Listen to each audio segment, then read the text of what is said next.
Hey guys, welcome back to the shop. So I came out early this morning and started milling some lumber. I'm going to go with hardwood for the back panel, so you didn't need to see me mill lumber again. So I'll show you a little picture of it here on this screen somewhere. All I'm doing is just making a solid wood panel. I'm going to put a cherry strip in the back. Coincidentally, I used cherry just to make the prototype for the bit storage.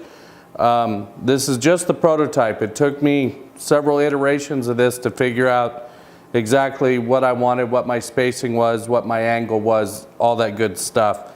And I also needed to do that so that I'd know whether or not a door would fit on the front if I choose to use one.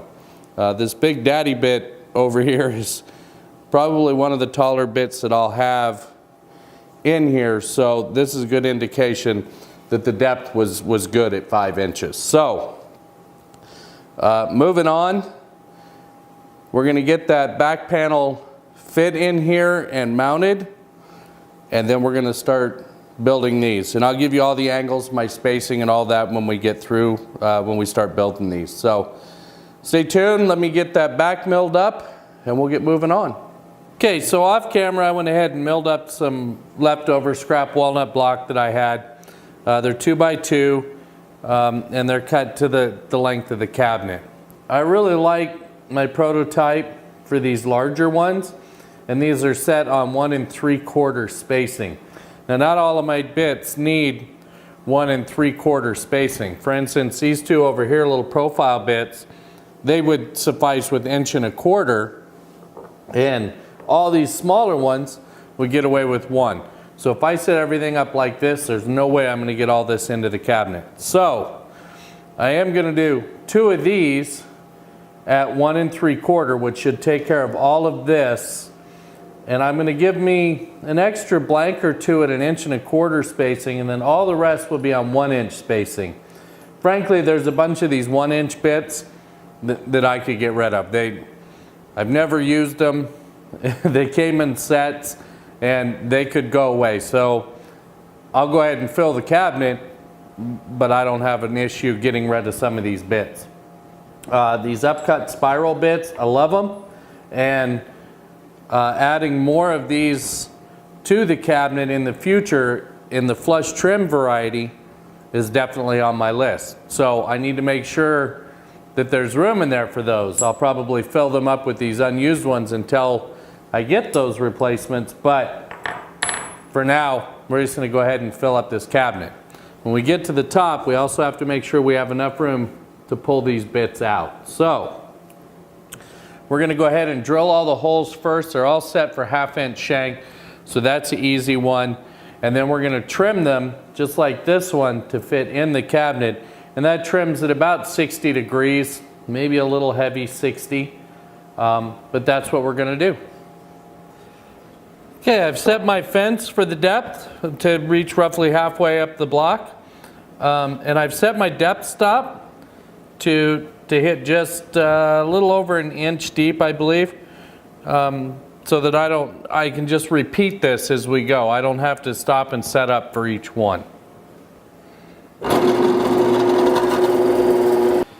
Okay, so I used a little Wixley gauge to find that 60-degree angle I was looking for. Love these, highly recommend them if you don't have one.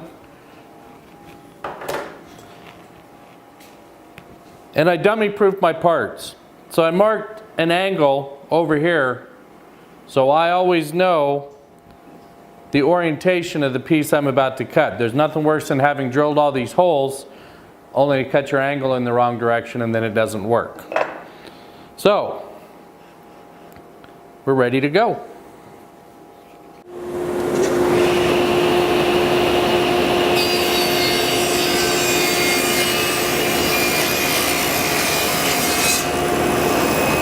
Well, there they are. They're all just set in. They're not glued in yet. I tossed that cherry one at the top just for future growth. I didn't really need it up there since I have a whole extra walnut strip.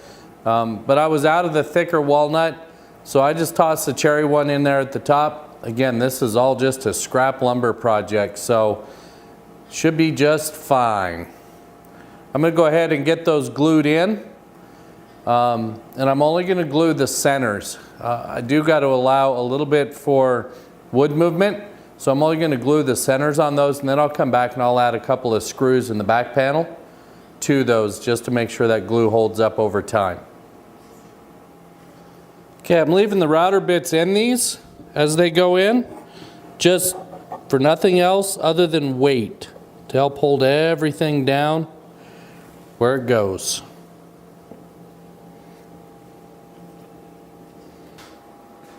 Okay, while the router bit holders cure up in the case, I'm going to go ahead and mill up some parts for a door. I think I am going to put a door on it. I had just enough scrap left. I think I can pull off a door. So we're going to go for it. Going to cut some 1-inch strips first to make for the frame.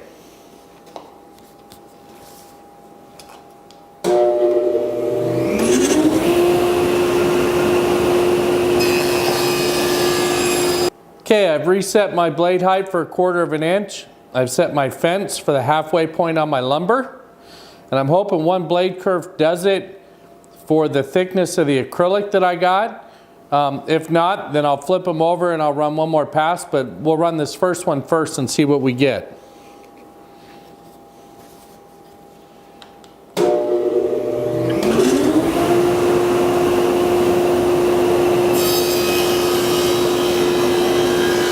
So I've set up my picture frame jig to cut the miters for the door frame.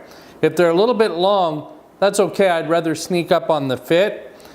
And whatever I might be off a little bit in the case, we'll go ahead and just trim that up with a flush trim bit. It'll be so close that you won't notice it anyway, but we'll clean that up when we're done. So for now, I'm just going to get these pieces cut and get a general miter frame so that I can grab measurements for the acrylic.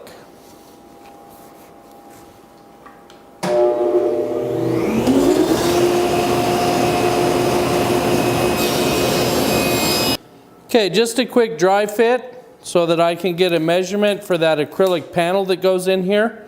The picture frame sled just does a phenomenal job for making perfect miters. It was quick, it was easy.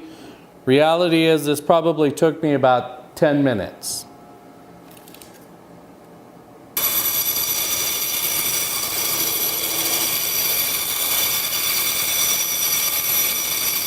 Okay, with that fitting well, I'm going to go ahead and get this glued up so it can cure up so that I can move on.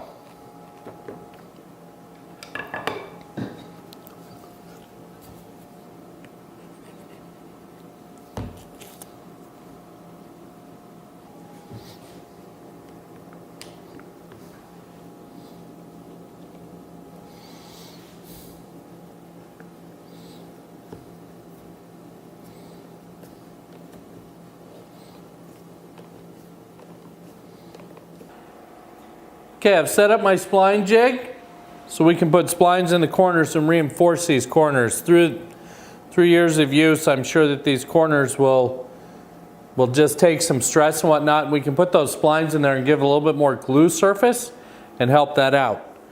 So we'll go ahead and cut those splines.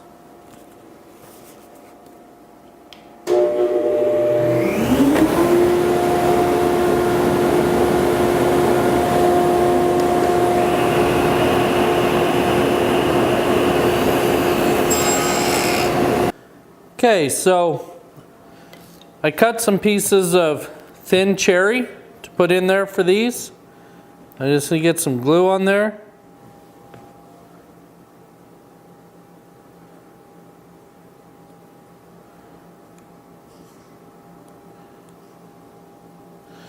And we're going to drive them in.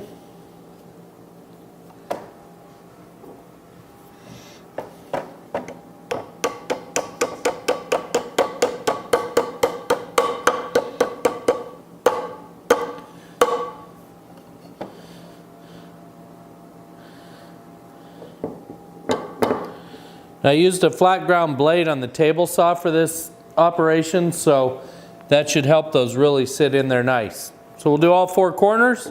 We'll trim them off when we're done.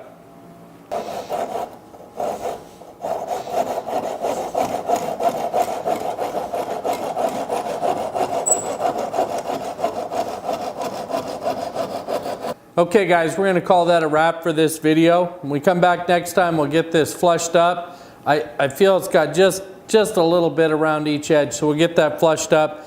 We'll get the hinges installed. We'll make a drawer and get that put in. Get it sanded and get some finish on this so we can get it hung on the wall where it belongs. So until then, take care guys.